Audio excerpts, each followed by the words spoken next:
నమస్తే జయ హో సక్సెస్ మంత్రాకు స్వాగతం. మనలో ప్రతి ఒక్కరూ కూడా కోటీశ్వర్లు కావాలనే కలలు కంటారు.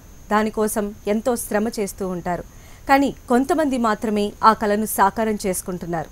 ఎందుకు ప్రతి ఒక్కరికి ఆ కల సాకారం కావట్లేదు అన్నటువంటి అంశాన్ని వివరించడానికి మనతో పాటు ఉన్నారు సర్టిఫైడ్ ఫైనాన్షియల్ ప్లానర్, అదేవిధంగా మనీ పర్స్ రచయిత అయినటువంటి వంగా రాజేంద్ర ప్రసాద్ గారు. మరి వారిని అడిగి మరిన్ని విషయాలు తెలుసుకుందాం. నమస్కారం రాజేంద్ర ప్రసాద్ గారు. నమస్తే అమ్మా.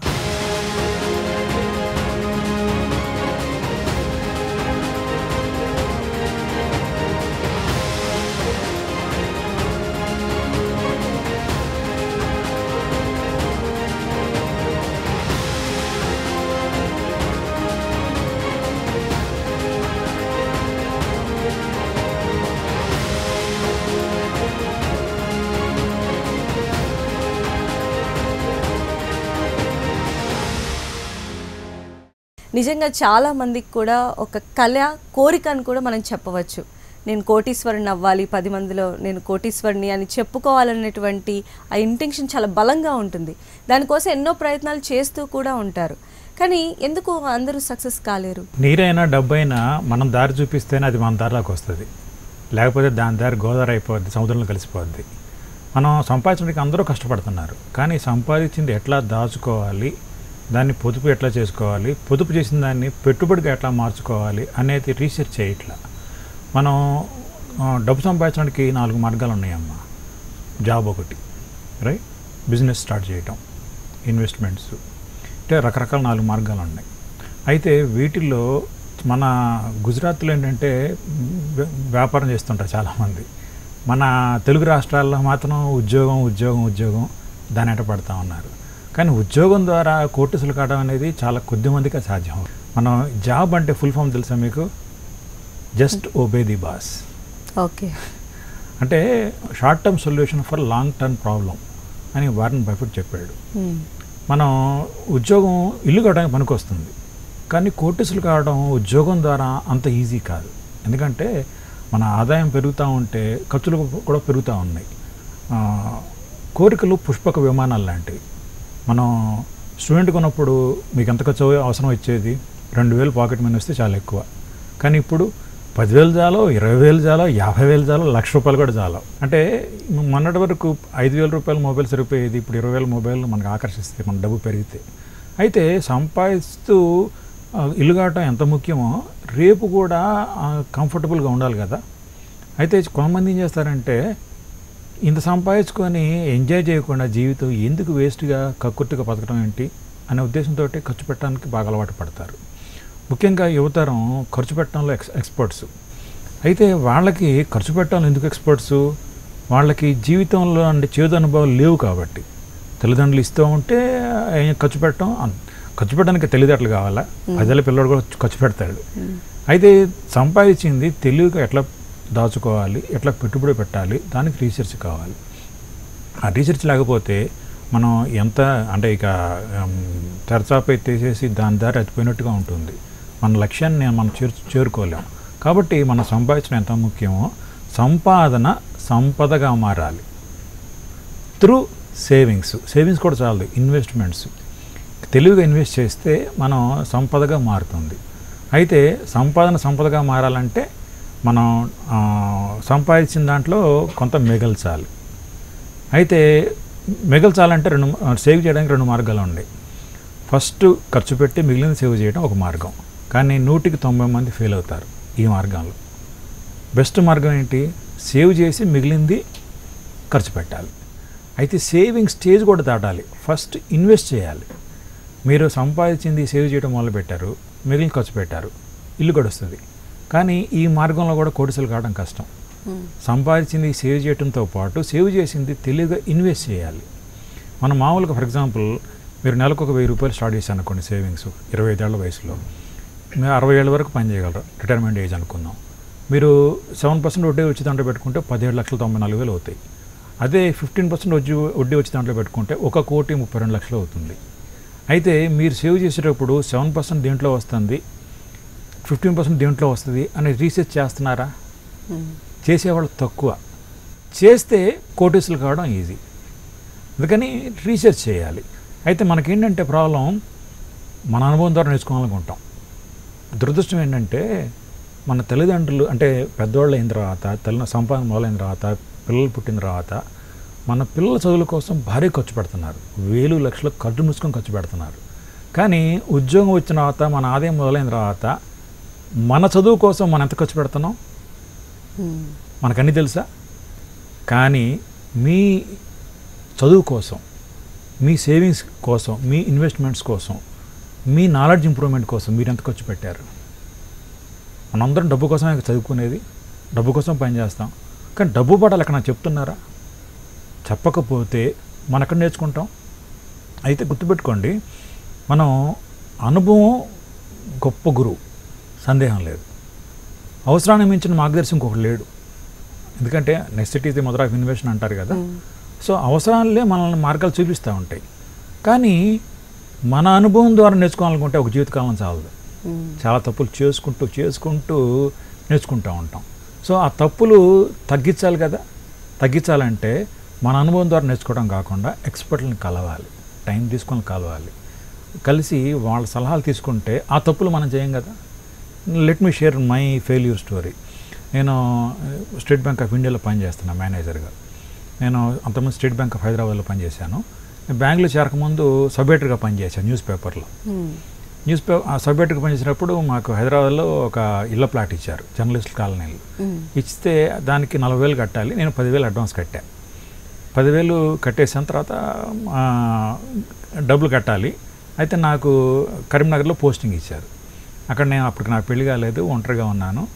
బోర్ కొట్టేది బాగా. బోర్ కొట్టి నాకు టేప్ రికార్డ్ కొనుక్కోవాలనిపించింది. ఎందుకంటే మంచి ఎంజాయ్మెంట్ కదా, మ్యూజిక్ వింటాం, నాకు ఎవరైనా ఎంజాయ్ చేస్తారు కదా. దానికి 2,000 కావాలి, నా దగ్గర లేవు. మాదేం ఖమ్మం డిస్టిక్. హైదరాబాద్లో అటు నాకు ఇచ్చిన జర్నలిస్ట్ పార్టీ అక్కడ గచ్చిబౌలి. 27 years బ్యాక్ గచ్చిబౌలి అడవి, జంగిల్.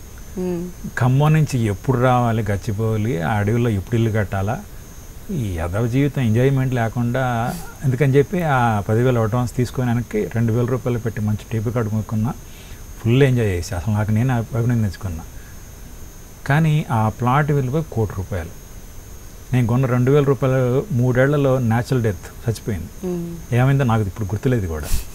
అంటే ₹1,00,00,000 ఛాన్సు 2,000 రూపాయల కోసం మిస్ అయ్యా. అంటే మీరు అనొచ్చు, ఎంజాయ్మెంట్ కూడా ముఖ్యమే కదా. కరెక్టే, 2,000 రూపాయలతో టేప్ కట్టుకోవడం అవసరం. కానీ దానికోసం దేన్ని అమ్మాలి, దేన్ని పణంగా పెట్టాలి, దాని కాస్ట్ దేనికోసం అంటే కాస్ట్ బెనిఫిట్ అనాలిసిస్ చేసుకోవాలి. నాకెవరు చెప్పలే. మీరు ఇంకొక క్వశ్చన్ వేశారు, కొంతమంది ధనవంతులకు ఎందుకు మారుతారు, కొంతమంది కాలేరు ఎందుకు? గుర్తుపెట్టుకోండి అమ్మ, పేదవాళ్ళుగా మిగలటానికి కారణం షార్ట్ టర్మ్ ఆలోచనలు అమ్మ. ఈరోజు అవసరాలేంటి, రేపు అవసరాలేంటి, మ్యాక్సిమం నెక్స్ట్ మంత్ 6 నెలల తర్వాత అవసరాలేంటి ఆలోచిస్తారు పేదవాళ్ళుగా మిగిలే పేదవాళ్ళు. కానీ ధనవంతులుగా అయ్యేవాళ్ళు ఏం ఆలోచిస్తారు? 5 years తర్వాత నా అవసరాలేంటి, 10 years తర్వాత, 20 years తర్వాత, 30 years తర్వాత నా అవసరాలేంటి ఆలోచిస్తారు. దానికోసం ప్లాన్ వేస్తారు. ప్లాన్ అవసరమైతే ఎక్స్పర్ట్ని కలుస్తారు. డబ్బు చెల్లించైనా ఫీజు, కన్సల్టేషన్ ఫీజు ఉంటే దాన్ని చెల్లించైనా వాళ్ళని కలుస్తారు, వాళ్ళ సలహాలు తీసుకుంటారు. సలహాలు తీసుకుంటే ఆ క్రమంలో మనం మిస్టేక్స్ చేయకుండా ఉంటాం. నేను మిస్టేక్ చేసే కదా, నేను ఈ స్టేజ్కి వచ్చాను, పుస్తకాలు రాశాను, కొన్ని వేల కాపీలు అమ్ముడయ్యి నా పుస్తకాలు చదివి ఇల్లు కట్టుకున్న వాళ్ళు కొన్ని వేల మంది ఉన్నారు. అంటే అది చదివిన వాళ్ళు నేను చేసిన మిస్టేక్స్ చేయరు కదా. అయితే అంటారు, మాకు అంత బ్యాక్గ్రౌండ్ లేదండి, ఆ చదువు చదవలేదు, నాకు ఎవరు చెప్పలేదు. ఎవరు చెప్పక్కర్లా. మనం లాజికల్గా ఆలోచించాలమ్మా. ఇప్పుడు నేను బుక్స్ రాశాను, చాలా సక్సెస్ఫుల్ బుక్స్. ఇప్పటికీ 3 పుస్తకాలు, మనీ పర్స్ 1, 2, 3, దాదాపు మోర్ దాన్ 60,000 కాపీస్ సేల్ అయినాయి. అంటే బుక్ షాప్లో తక్కువ దొరుకుతాయి, కానీ కొన్నవాళ్ళు గిఫ్ట్ కింద ఇవ్వడం వల్ల. అంటే ఎలా రాయగలిగాను? నాకు సర్టిఫైడ్ ఫైనాన్షియల్ ప్లానర్ కోర్సు నేను మొన్న చేశా, చేయకముందే నేను రాశా. కారణం ఏంటి? ఇల్లు, పిల్లలు, బీమా, పెన్షన్ కోసం నాకేం కావాలో నేను ఎత్తుకుంటూ పోయా. ఆ క్రమంలో చేసిన రీసెర్చ్ని పుస్తకం కింద మార్చా. అది జనానికి ఉపయోగపడింది. అంటే ఎవరైనా కోటీసులు కావచ్చు, కాకపోతే అంటే మనం లాజికల్గా థింక్ చేయాలి, ఎక్స్పర్ట్లని కలవాలి అవసరమైతే. అయితే ఎక్స్పర్ట్లు ఎక్కడ దొరుకుతారు? ఫైనాన్షియల్ మ్యాటర్స్లో కూడా స్పెషలిస్టులు, అంటే mutual fund expert, insurance expert, బంగారంలో ఎక్స్పర్టు, రకరకాల ఎక్స్పర్ట్లు ఉండొచ్చు. కానీ జనరల్ ఫిజిషియన్ కలిసినట్టుగా జనరల్ ఫైనాన్షియల్ డాక్టర్ని కలవాలి. వాళ్ళని కలిస్తే ఏంటంటే సింపుల్ సొల్యూషన్స్ ఇస్తారు. ఇంకొకటి, మనం ఈ క్రమంలో నేర్చుకునే క్రమంలో మనం ఫైనాన్స్ డాక్టర్గా కావాలి. ఎందుకంటే ఎవరిని నమ్మొద్దమ్మా. మన కళ్ళతో చూసేంత వరకు ఎవరిని నమ్మొద్దు. మనకు మనమే లాజికల్గా థింక్ చేసుకుంటూ మన లాజిక్ ప్రకారం కరెక్ట్ అయితే ఒప్పుకోండి.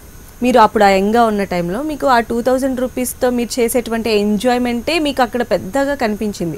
అంతేకాని లైఫ్లో మీరు అన్నట్టుగా ఒక దూరదృష్టి ఉన్నటువంటి చూపు మనకు ఆ టైంలో ఉండదు కదా. చిన్నప్పటి నుంచి ఇలాంటి భావాన్ని అలవాటు చేసుకునేటువంటి అవసరం ఖచ్చితంగా ఉండాలంటారా కోటీశ్వరుడిగా ఉండాలి అంటే? ఖచ్చితంగా ఉండాలి. మనం ఏం చేస్తామంటే, ఇప్పుడు నెక్స్ట్ వీక్ చూసే సినిమా వెళ్ళడానికి ప్లాన్ చేయడానికి బాగా మనం ఈజీగా ఉంటుంది. 30 ఏళ్ళ తర్వాత మీ రిటైర్మెంట్ ప్లాన్ కోసం మీరు ఇప్పుడు ఆలోచించగలరా? అంత దురదృష్టి ఉండదు మనకి. ఇప్పుడు 2 ఏళ్ళ తర్వాత కారు కొనుక్కోటే, కార్లు తిరగటం, ఎంజాయ్మెంట్, అది ఊహించుకుంటే ఎగ్జైట్మెంట్ వస్తుంది మీకు. మీరు అన్నాళ్ళు పని చేయగలరు, 60-65 ఏళ్ళ దాకా పని చేయగలరు. ఆ తర్వాత శ్రమ లేని ఆదాయం రావాలి అంటే పెన్షన్ రావాలి. పెన్షన్ రావాలంటే పెన్షన్ ఫండ్ తయారు కావాలి, నెల ఆదాయం రావాలి. దాన్ని శ్రమలేని ఆదాయం. నా రెండో పుస్తకం మనీ ఫస్ట్ శ్రమలేని ఆదాయం. ఆదాయం అంటే పని లేకుండా ఇన్కమ్ అని కాదు.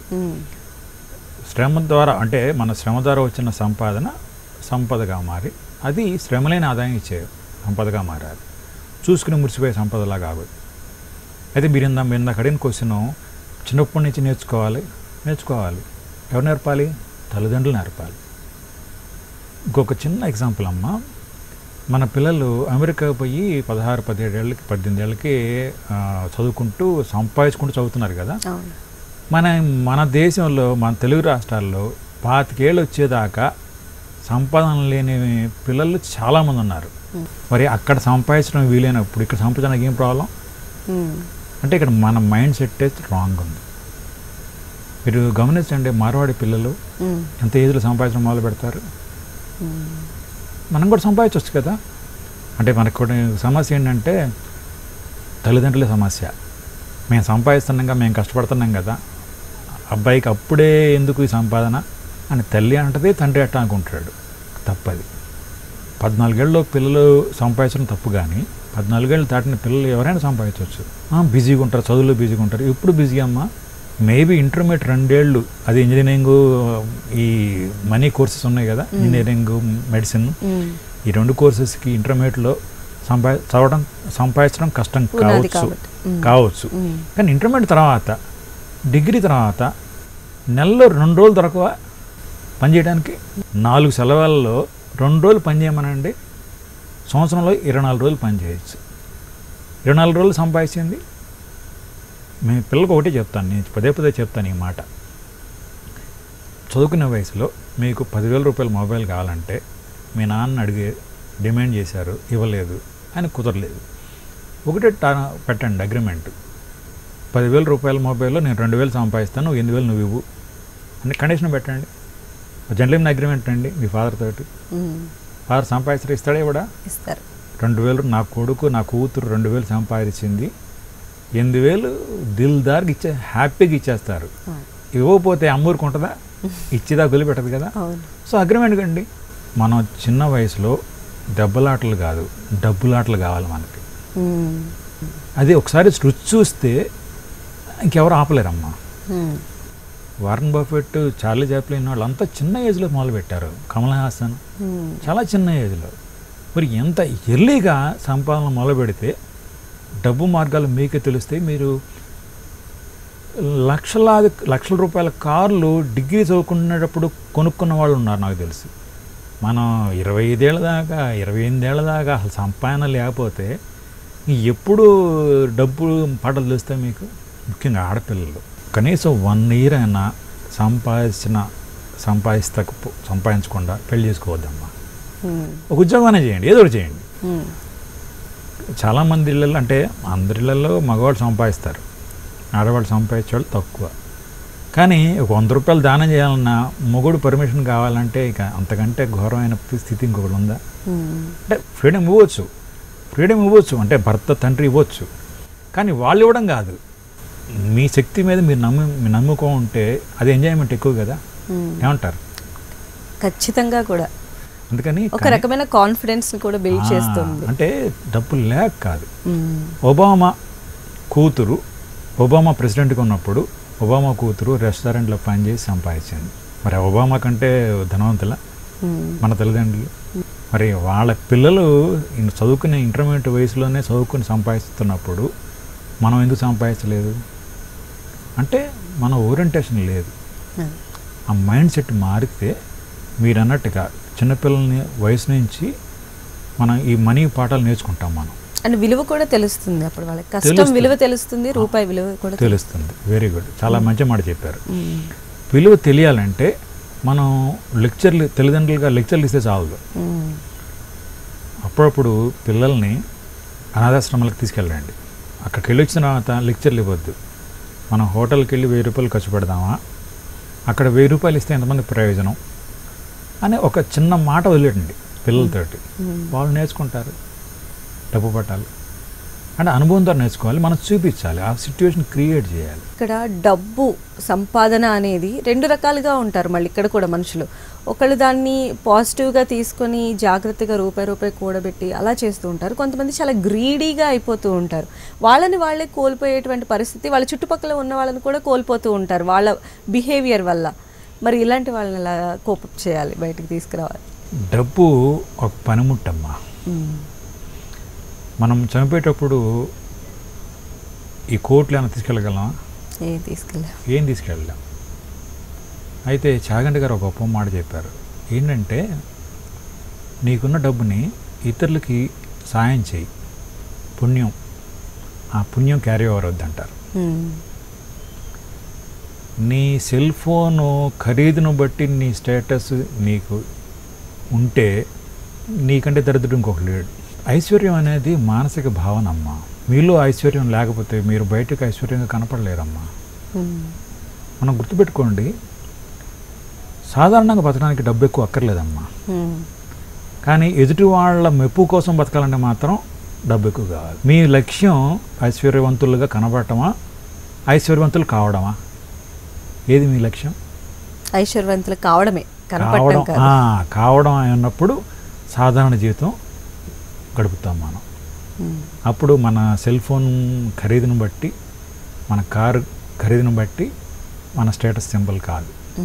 చూడండి, 14-15 ఏళ్ళ పిల్లాడు పెద్ద అయినట్టుగా కనిపించడానికి ట్రై చేస్తుంటాడు, మీద చదువుకుంటాడు. 50 ఏళ్ళ వాళ్ళు తెల్ల జుట్టుకి రంగేసుకొని కుర్రోళ్ళ కనిపించడానికి ట్రై చేస్తారు. ఇదే సూత్రం మనకి కూడా వర్తిస్తుంది. పేదవాళ్ళు తాము ఐశ్వర్యవంతులను కనబడటం కోసం తాహతు మించి వస్తువులు కొంటూ ఉంటారు. వాళ్ళు కొన్నాళ్ళు ఐశ్వర్యవంతులుగా కనబడతారు, కానీ లోపల కోటు లోపల చిన్న చొక్కా ఉంటుంది. ఐశ్వర్యులు కావడం లక్ష్యమైన వాళ్ళు జాగ్రత్తగా ఖర్చు పెడతారు, సాధారణ జీవితం సాధారణంగా కనిపిస్తారు. ఎందుకంటే లక్ష్యం చూపించుకోవడం కాదు, కావడం. సో ఒక మెట్టు ఇటుక పేర్చి అవుతారు, ఐశ్వర్యవంతులు అవుతారు. సో మన లక్ష్యం ఏంటి? ఎదురులో కనబడటమా? ముఖ్యంగా మీకు ఆడపిల్లలు నగలు బాగా కొంటుంటారుగా, నగలంటే ఇష్టపడిన సంవత్సరంలో ఎన్నిసార్లు నగలేసుకుంటారమ్మా? అకేషన్స్. ఎన్ని అకేషన్స్ ఉంటాయి? మోస్ట్లీ ఫెస్టివల్ టైంలో, సోషల్ గ్యాదరింగ్స్. ఒక 10 అంటే మ్యాక్సిమం 10 వేసుకుంటాం. 10 కంటే ఎక్కువ ఉండదు కదా. మీరు 10 సార్లు ఉపయోగపడే నగలు కొనుక్కోవడం ప్రాధాన్యత ఇవ్వాలా, రోజు ఉండే ఇల్లు నిర్మాణం కోసం ప్రాధాన్యత ఇవ్వాలా? రోజు ఉండే ఇంటి నిర్మాణం కోసం. నాకు తెలిసిన ఆడపిల్లలు చాలామంది నగల కోసం పడ్డ తాపత్రయం ఇల్లు కట్టుకోవడానికి తాపత్రపడలేదమ్మా. కోరిక ఉంటుంది, కానీ దేనికి ప్రాధాన్యత ఇచ్చి మనం ఏది కొంటున్నాం? మన బేసిక్ అవసరాల కోసం మనం సేవింగ్స్ చేసి ఆ అవసరాలు తీరిన తర్వాత అప్పుడు నగలు బేసిక్గా ఆడంబరం, అంతే కదా. కళ్ళకు కనిపించేది త్వరగా అట్రాక్ట్ చేస్తుంది. కంటికి కనిపించే ప్రతిదాని మీద మనసు పోకూడదు. మనసు పోయిన ప్రతిదాన్ని మనం సొంతం చేసుకోవాలని కోరుకోకూడదు. నిజంగా మనకు అవసరమా కాదా? అది అవసరమా ఆడంబరమా? ముందు అవసరాలు తీసుకోండి. ఈ అవసరాలు ఏమున్నాయి? ఇల్లు, పిల్లల చదువులు, బీమా, పెన్షన్, ఇవి బేసిక్ నీడ్స్. ఇవన్నీ అయిన తర్వాత మీరు ఎంత బంగారం, ఎన్ని కేజీల బంగారం కొనుక్కున్నా బాధలేదమ్మా మాకు. కానీ మనకి పోలిక, మా తోటికోడలు కొనుక్కుంది, ఆయన జీతము, భర్త జీతం నీకంటే తక్కువ జీతం తోటికోడలు కొనుక్కుంది, నాకేంటి కర్మ, ఇట్లా ఆలోచించే వాళ్ళు చాలామంది ఉన్నారమ్మా. సో మారాలి, ఆ వైఖరి మారితే మనం మన లక్ష్యం ఐశ్వర్య కాంతుడు కావడం అనేది మనం గుర్తిస్తాం, దానికోసం ప్రయత్నం మొదలు పెడతాం, ప్రతిరోజు దానికోసం ఆ లక్ష్యం కోసం పనిచేస్తాం. ఓకే, అయితే ఈ ఆత్మసంతృప్తి లేనటువంటి కోటీశ్వరుడు కూడా ఒక కోటీశ్వరుడే అనుకోవచ్చు. డబ్బు ఒక పనిముట్టు, ఇల్లు పోవటానికి చీపురు కావాలి, డబ్బుని తినగలరా? డబ్బుని కన్వర్ట్ చేయడం కోసం మనం దాని ద్వారా తృప్తి పొందుతాం. అయితే మనకి అంటే డబ్బు మళ్ళీ చెడ్డది కాదమ్మా, డబ్బు అవసరం, దానికోసం ప్రయత్నించాలి, రీసెర్చ్ చేయాలి, కష్టపడాలి. మీ ఇందైన క్వశ్చన్కి నేను సమగ్రమైన ఇంకొక ఆన్సర్ చెప్తాను. కోటీసులు కావాలంటే మనీ మేనేజ్మెంట్ తెలియాలమ్మా. మనీ మేనేజ్మెంట్ అంటే క్యాలిక్యులేషన్స్ ఆఫ్ మనీ. సంపాదించడానికి శ్రమ కావాలి, తెలివి కావాలి. సంపాదించింది ఎసెట్ కింద మారాలంటే ఈ రెండింటితో పాటు క్యాలిక్యులేషన్స్ కావాలి, క్యాలిక్యులేషన్స్ ఆఫ్ మనీ కావాలి ఫస్ట్. రెండోది బిట్టర్ ఫ్యాక్ట్స్ ఆఫ్ లైఫ్ తెలియాలి మనకి.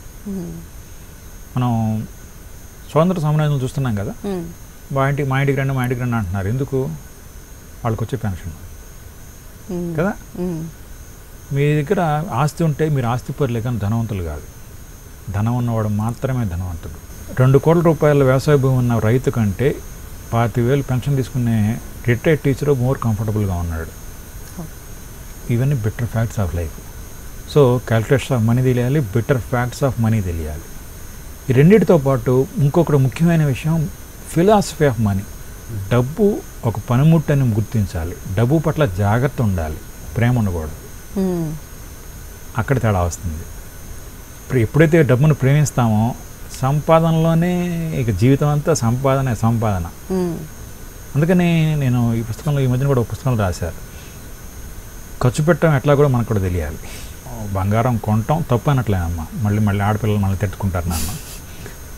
కొనుక్కోండి, కానీ బేసిక్ నీడ్స్ తీరిన తర్వాత దానికోసం ప్లాన్ చేసుకోండి. సో ఇవన్నీ తెలుసుకుంటే లైఫ్ కంఫర్టబుల్ ఉంటుందమ్మా, మనతో మనం హ్యాపీగా ఉంటాం.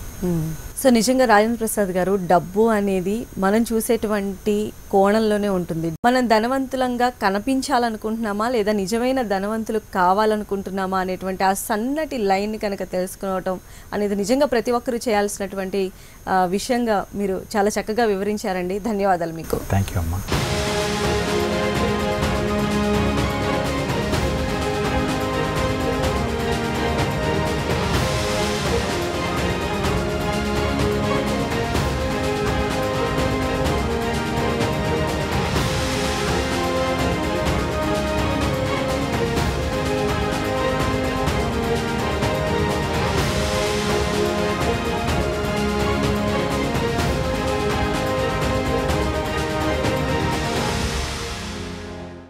సో ఇదండి ఇవాల్టి జై హో సక్సెస్ మంత్ర. నమస్తే.